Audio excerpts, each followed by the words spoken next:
사순 제1주간 금요일 제1독서. 내가 정말 기뻐하는 것이 악인의 죽음이겠느냐. 악인이 자기가 걸어온 길을 버리고 돌아서서 사는 것이 아니겠느냐. 에제키엘 예언서의 말씀입니다. 주 하느님께서 이렇게 말씀하신다. 악인도 자기가 저지른 모든 죄를 버리고 돌아서서 나의 모든 규정을 준수하고 공정과 정의를 실천하면 죽지 않고 반드시 살 것이다. 그가 저지른 모든 죄악은 더 이상 기억되지 않고 자기가 실천한 정의 때문에 살 것이다. 내가 정말 기뻐하는 것이 악인의 죽음이겠느냐? 주 하느님의 말이다. 악인이 자기가 걸어온 길을 버리고 돌아서서 사는 것이 아니겠느냐. 그러나 의인이 자기 정의를 버리고 돌아서서 불의를 저지르고 악인이 저지르는 온갖 역겨운 짓을 따라하면 살 수 있겠느냐. 그가 실천한 모든 정의는 기억되지 않은 채 자기가 저지른 배신과 자기가 지은 죄 때문에 죽을 것이다. 그런데 너희는 주님의 길은 공평하지 않다고 말한다. 이스라엘 집안아, 들어보아라.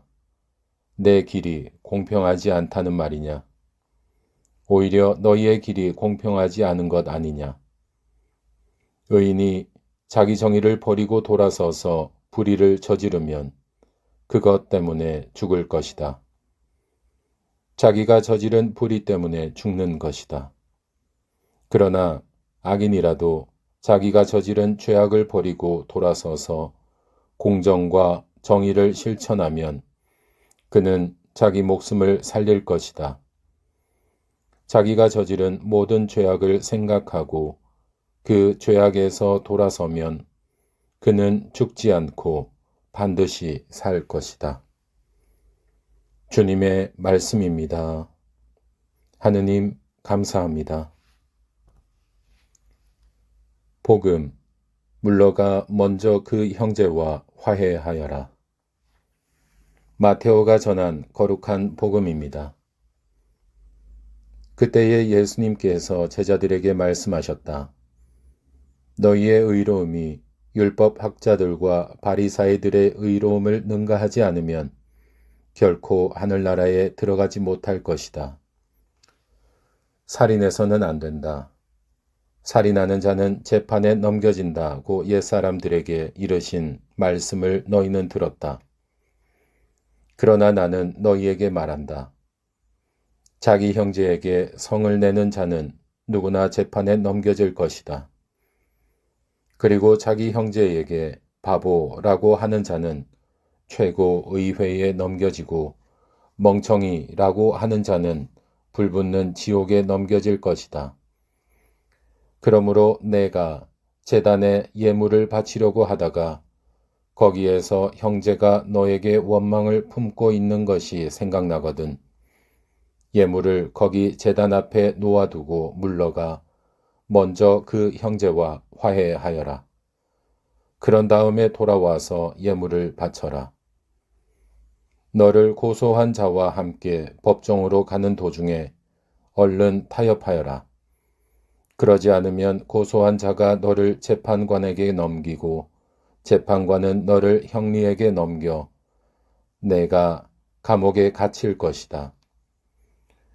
내가 진실로 너희에게 말한다. 내가 마지막 한 입까지 갚기 전에는 결코 거기에서 나오지 못할 것이다. 주님의 말씀입니다. 그리스도님 찬미합니다. 영성채송.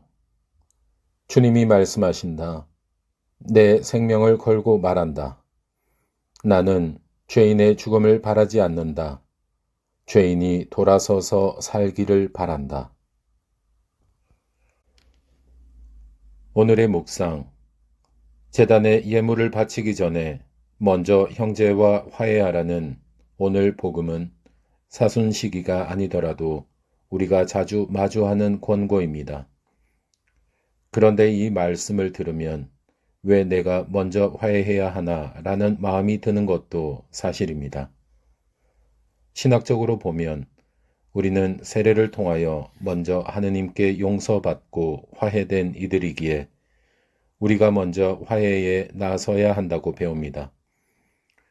하느님 앞에서 죄가 없는 사람은 아무도 없고 그런 우리를 하느님께서 먼저 품어주셨기에 우리가 고집부릴 명분이 없다는 것이지요. 현실적으로도 정말로 상대가 100% 잘못하였다고 자신할 수 있는 경우는 많지 않습니다.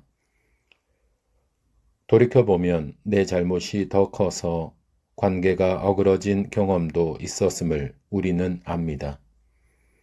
그런데 주님께서 용서와 화해를 말씀하시는 까닭은 다만 의무나 도덕적으로 마땅하기 때문은 아닐 것입니다. 그분께서는 언제나 우리를 먼저 사랑하시며 우리 안에 굳은 마음이 풀려야 우리가 살 수 있음을 아시기 때문은 아닐까요? 한 가지 실험을 해봅시다. 두 주먹을 힘껏 쥐어 보십시오. 그 상태에서 웃어 보십시오. 무언가 어색한 느낌이 들지 않나요? 마음도 그렇습니다. 미움과 원망을 움켜쥐고 있는 한 기쁨과 평화를 누리기는 쉽지 않습니다. 주님께서 우리에게 화해를 권하시는 것은 다만 착한 사람이 되라는 말씀이 아니라 우리 자신이 먼저 자유롭고 행복해지기를 바라시기 때문일 것입니다. 주님께서는 좋은 관계라는 결과만을 위해서가 아니라 먼저 미워하는 마음부터 내려놓기를 바라십니다. 그것이 곧 우리 저마다의 삶을 위한 길이기 때문입니다. 주님이 말씀하신다. 내 생명을 걸고 말한다. 나는 죄인의 죽음을 바라지 않는다. 죄인이 돌아서서 살기를 바란다. 아멘.